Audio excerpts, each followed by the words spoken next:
Welcome to the next Q&A for trauma healing and life counseling. In this video I will answer question 79.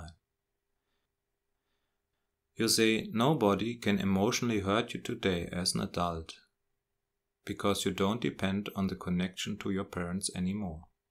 In theory that's correct, but what about people that can get unstable, suicidal or self-harming from rejection or abandonment, for example?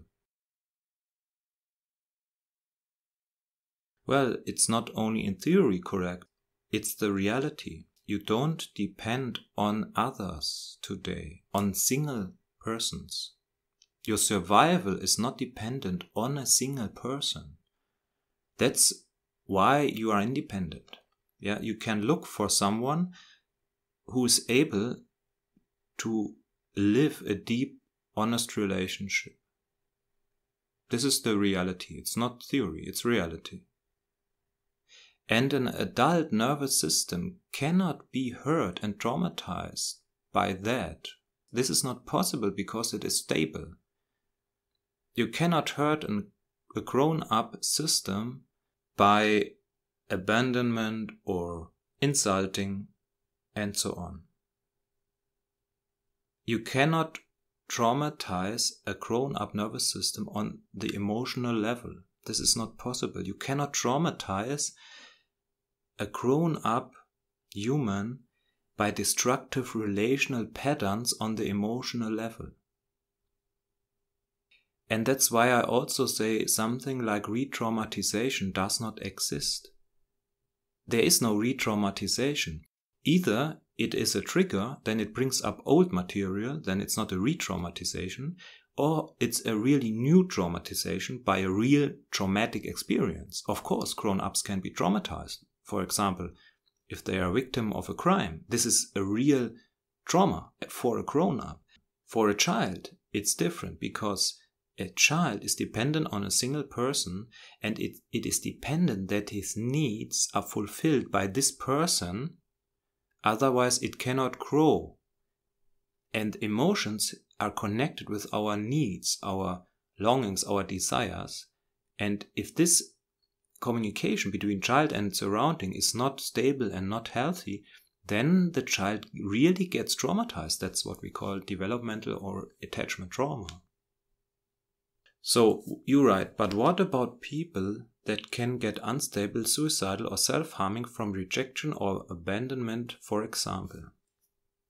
Yeah, this is their responsibility.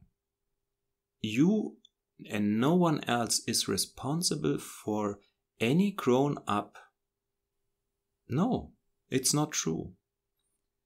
He or she has to go to a therapist. And in the worst case, call the ambulance. Of course, we can support as good as possible, but we are not responsible. And the trigger for these persons, for example, we can use that example. Someone gets rejected and now feels unstable, It is important to understand that this unstable situation of the nervous system has nothing to do with the outside abandonment today as a grown-up. It is already there. So this abandonment is just a trigger for something that is in any way already in the system. So it will come up in any way, sooner or later. It has nothing to do with the abandonment. This is just a trigger. And it is even worse because that's what you describe is something that you can imagine, but for traumatized people, and this is the situation for therapists, very often people don't know their triggers themselves, and this can be anything. For example, a picture on the wall, a certain smell, a certain gaze, can make them immediately unstable. Very traumatized people.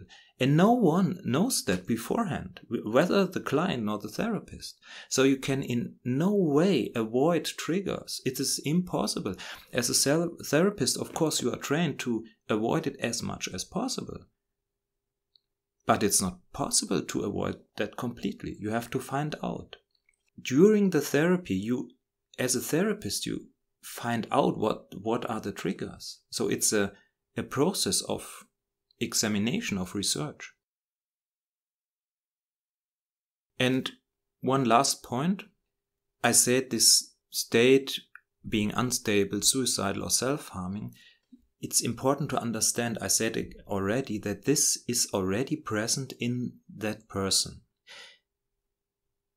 But usually people are able to somehow compensate that.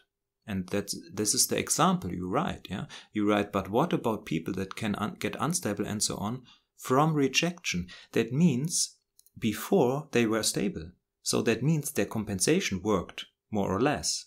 And if they get rejected or abandoned, that just means that their compensation doesn't work anymore.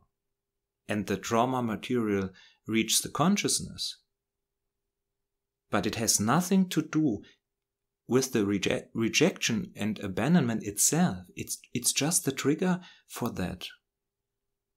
And people who are in that situation, of course, they believe that the rejection and the abandonment has caused the instability.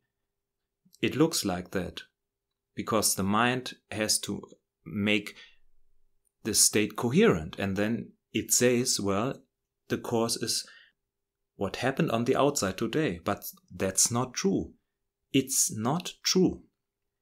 No one on the outside is responsible if your trauma material comes up. We experience it like that. And that's the reason for all the struggle and fight in the partnerships. Because the people think that their partners are responsible or are the cause for their difficult states that came from childhood. And all this is not the case. I would even go so far to say that most difficult emotions that arise in people today are at least 90% from childhood trauma and have nothing to do with the outside circumstances today. But it looks like that, and that makes it so difficult to dissolve and to talk about it and to share it.